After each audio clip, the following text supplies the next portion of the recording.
Il advint, il y a près de 7 ans, que j'allais, solitaire et cherchant aventure, armé comme un chevalier doit l'être, je trouvais dans une forêt épaisse un mauvais chemin, plein de ronces et d'épines, où je m'engageais, non sans peine.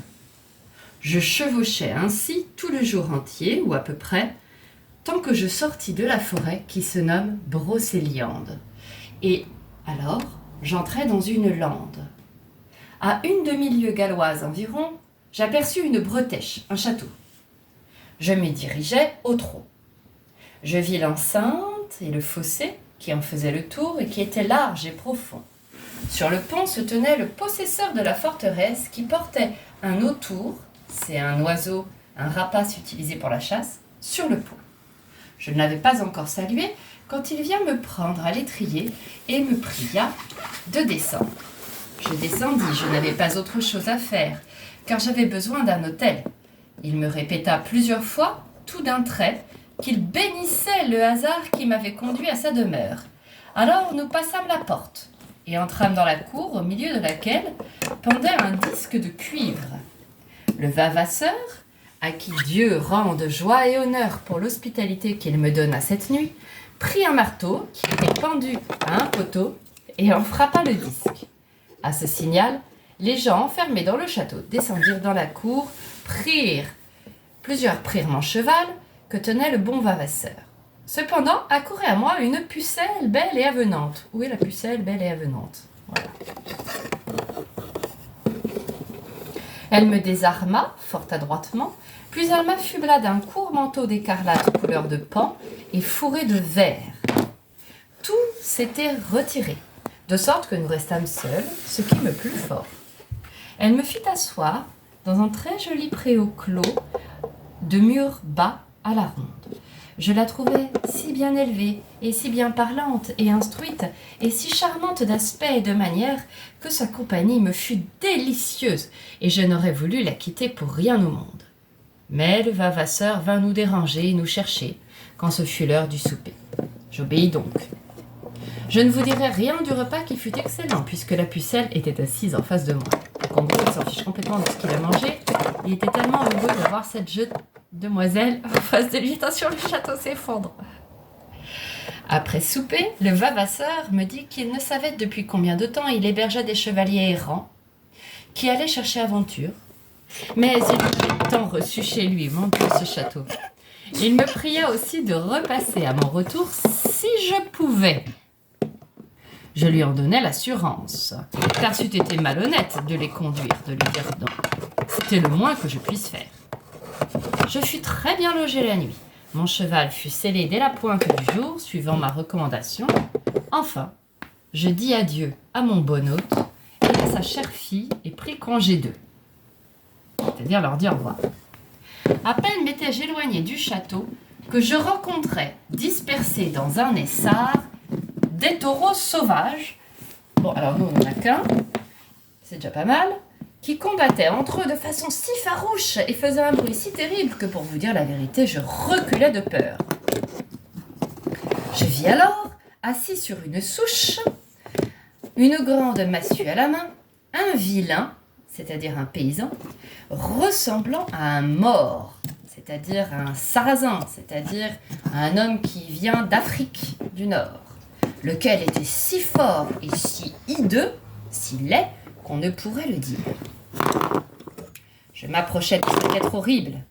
Je vis qu'il avait la tête plus grosse que celle d'un ronsin, un gros cheval, cheveux touffus, front pelé large de plus de 2 empans, oreilles moussues, ça serait drôle à dessiner, et grande comme celle d'un éléphant, avec cela sourcils énormes, visage plat, des yeux de chouette, un nez de chat, la bouche fendue en gueule de loup, dents de sanglier, mon Dieu, aiguë et rousse, barbe noire et grenon, c'est-à-dire les moustaches tortillées, le menton joignait la poitrine et l'échine, le cou, le dos, étaient longues, bossues et tortueuses.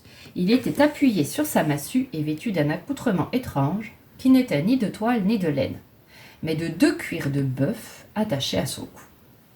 Ça serait très amusant de dessiner son portrait. Aussitôt qu'il me vit, le vilain se dressa sur ses pieds, Je ne savais ce qu'il me voulait et je me mis en état de me défendre, tant que je vis qu'il restait tout quoi, c'est-à-dire sans parler, sans bouger. Il remonta sur son tronc et me regarda sans dire mot comme une bête. Je pensais qu'il n'avait pas de raison, c'est-à-dire pas d'intelligence, et ne savait parler. Toutefois, je m'enhardis à lui adresser la parole. « Va, lui dis-je, dis-moi si tu es bonne créature ou non. » Et il me dit, « Je suis un homme. »« Quel homme es-tu ?»« Tel que tu vois, je n'ai jamais été autre. »« Que fais-tu ici ?»« Je garde ces bêtes dans ce bois. »« Tu les gardes ? Par Saint-Pierre, elles ne connaissent pas l'homme. Je ne crois pas qu'en plaine ou au bois, l'on puisse garder une bête sauvage, à moins qu'elle ne soit attachée ou enfermée. Je garde pourtant celles-ci et les gouverne de telle manière qu'elles ne sortiront jamais de ce pourpris. Comment fais-tu ? Dis-moi le vrai. Il n'en est aucune qui ose bouger dès qu'elle me voit venir. Quand je me puis en tenir une, je l'empoigne si fortement par les cornes que les autres sont saisis de peur et s'assemblent autour de moi, comme pour demander grâce, merci. Nul autre que moi ne pourrait se risquer au milieu d'elles sans être tué aussitôt. Je suis le seigneur de mes bêtes. Mais toi, veux-tu me dire qui tu es, ce que tu cherches ? Je suis, tu le vois, un chevalier, en quête de ce qu'il ne peut trouver. Et que voudrais-tu trouver ? Des aventures pour essayer mon audace et ma vaillance. Mon courage. Dis-moi, je te prie, en connais-tu quelqu'une que je puisse tenter ? Tu te fourvoies, je ne sais rien ici en fait d'aventure, et jamais je n'en ai, entendu parler. Mais si tu voulais aller jusqu'à une fontaine que je t'enseignerais, et que tu lui rendisses son droit, tu n'en reviendrais pas sans peine. Tu trouveras tout près d'ici un sentier qui t'y conduira. Va droit devant toi, si tu ne veux pas perdre ton temps. Tu pourrais sortir de ton chemin, car il y en a beaucoup d'autres. Tu verras cette fontaine qui bouillonne et qui est plus froide que marbre. Le plus bel arbre de la nature la couvre de son ombre. Il est vert en toute saison, et il pend un bassin de fer par une longue chaîne qui tombe jusque dans la fontaine. Auprès, tu trouveras un perron, c'est-à-dire un petit palier auquel on accède par plusieurs marches. Comme jamais je n'en vis, et je ne saurais te dire de quel côté une chapelle petite, mais très belle. Si tu prends de l'eau dans le bassin et que tu la répandes sur le perron, il s'élèvera une si épouvantable tempête que nul animal ne demeurera dans le bois, chevreuil, daim, cerf, ni porc.